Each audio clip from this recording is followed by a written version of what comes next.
Waiting a month to me was fine because I was like, okay, if he gets tired, he'll go away.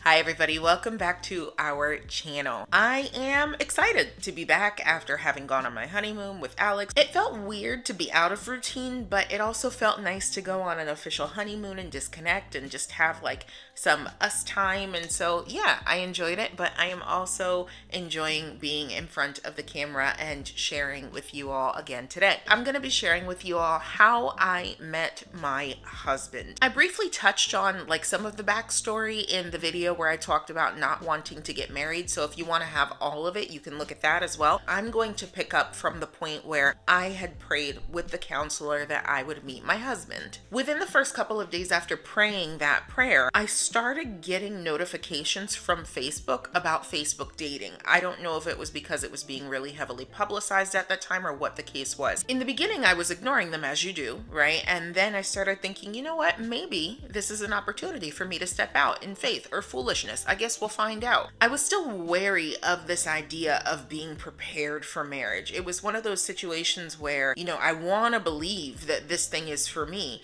So God, you're going to have to help me with my disbelief. So I make my profile, upload my pictures, put everything that I want to put on my profile there. And right before I create it, I remember praying, God, I am creating this profile, but I am not going to be actively searching or actively pursuing anybody on it. I apparently don't know how to pick them. I don't do a good job of choosing my potential other. I need to know that whoever I'm coming in contact with is the person that you have chosen for me. So I went ahead, created the profile, and then I just let it sit.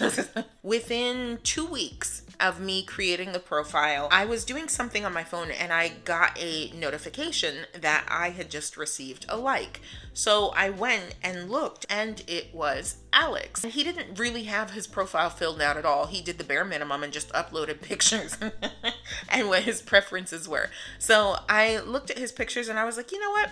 He looks kind of short. He is kind of short. He's good looking. And so, yeah, I'll like him back and just see what happens. Later on in the afternoon, Alex was texting me and I just noticed he was really interested in getting to know me. We exchanged phone numbers and the next day was when we had our first phone conversation. My profile was written in Spanish and English. So there were certain sections that I had answered in Spanish, other sections that I had answered in English, so that people were aware that I was bilingual, that Spanish was important to me, all of those things. When Alex called me that first night, we were in the middle of conversing and within the first 2 minutes, he stopped me and just goes, I'm so sorry.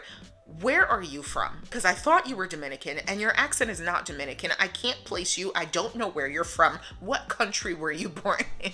And that was when he found out that I was from the United States. The rest of the conversation went really, really well. I remember when I hung up with him, laying back on my bed and just talking out loud to God. I think I really like this man's demeanor. I enjoy talking to him. We seem to have very good chemistry over the phone. I really want to get to know him more, but only if you want me to get to know him. I will continue talking to him as long as it feels right, and I'll just continue checking in with you. Please, please, please guide me as I get to know this man. The job that Alex had at the time was really demanding. He worked 6 days a week and he had Mondays off. I worked a typical Monday through Friday at the time, and I was not too keen on the idea of taking off a day from work to go and potentially meet this man that could maybe not work out and then lose out on a day of work and money, you know what I mean? Because I had plans just stacked weekend after weekend for about a month, Alex was like, well, you know what? Maybe we'll just have to wait for a month until we can see each other. That's perfectly fine. Waiting a month to me was fine because I was like, okay, if he gets tired, he'll go away.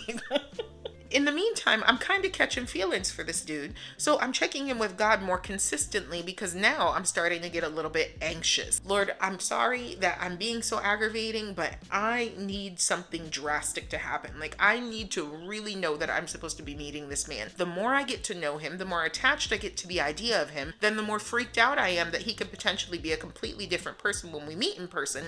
I need for something to happen. Careful what you wish for, because we were supposed to be meeting each other in 4 weeks, in a month. That same week that I prayed that prayer, every one of the plans that I had from that weekend to the time that I was supposed to be meeting Alex for our first date all of my plans fell through. Hey, Krista, I have plans, or hey, I've got to go here. Hey, there's been a family emergency. I have never had my calendar fall to bits the way that it did after I prayed that prayer asking for a sign.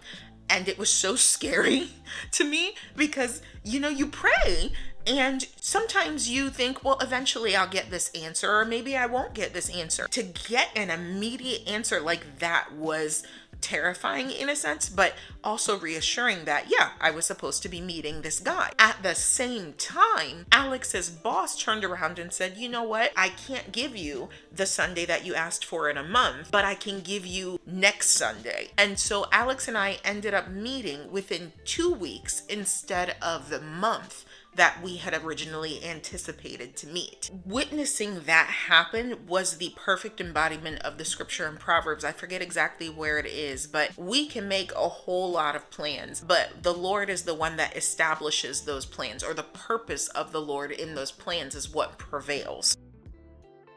On the back of everything that had happened to get us to meet sooner rather than later, I was really excited to finally come face to face with Alex. We had planned to spend the entire day together, but also give ourselves like some emergency exits just in case we felt like things weren't going well. The first stop on our date was to go to a French cafe called La Madeleine. I'm not pronouncing it correctly, but that is where we decided we were going to go for breakfast. I showed up maybe 15 minutes early. I remember looking up and seeing Alex's car pull in. He calls me and he's like, hey, I'm here. Are you here? So I step out of my car as well and I'm like, yeah, I'm here. We hang up the phone, and the moment we look at each other, I distinctly remember hearing the Holy Spirit say to me, that is your husband. And I have never ever had that kind of an experience before. We had lots of really good conversation during the breakfast portion of our date.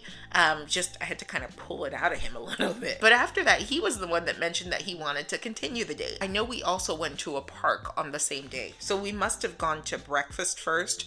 Then we must have walked around this park that was nearby. And from there, we went to a mall. I hate malls. I don't like being around large groups of people. I never have, but I think COVID permanently scarred that part of my brain. We ended up going to a bookstore called Books A Million, and they had a puzzle section. And Alex goes, well, why don't we choose a puzzle to kind of put together for a future date? So I'm going, oh, this is going great.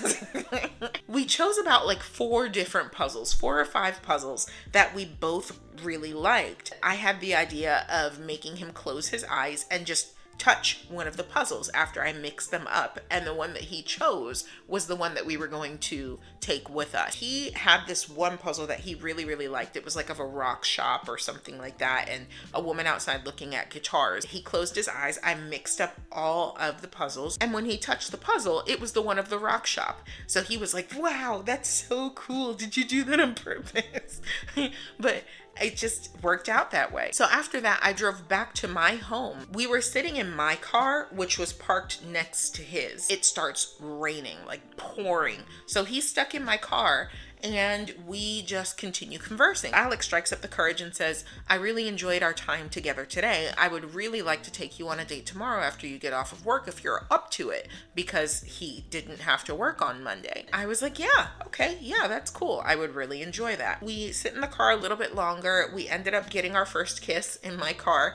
And immediately after we kissed, the rain stopped. So it was almost like God was like, guys, do the thing, do kiss and let's move on.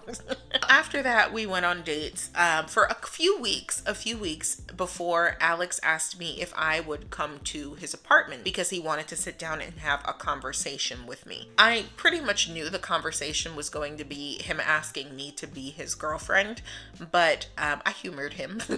Right before Alex asked me to be his girlfriend, he started sharing with me that earlier in the year he had started praying about finding a lifelong partner and becoming a husband, finding his wife. When he started talking more about the date that he began really praying for a wife, that date lined up with the date that I had prayed with the counselor to meet my husband. I did not tell him that at the time that we were having this conversation. I was just like, okay, this is God. This is God.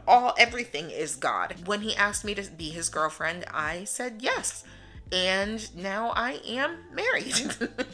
And that, ladies and gentlemen, is the story of how I met my husband. We did a survey not too long ago asking what kinds of content you all would be more interested in seeing from us. Everyone that voted chose that you wanted to see more cultural content. So be on the lookout for that in the weeks to come. As we always say on our channel, with God, all things are possible, and I will see you soon. Take care.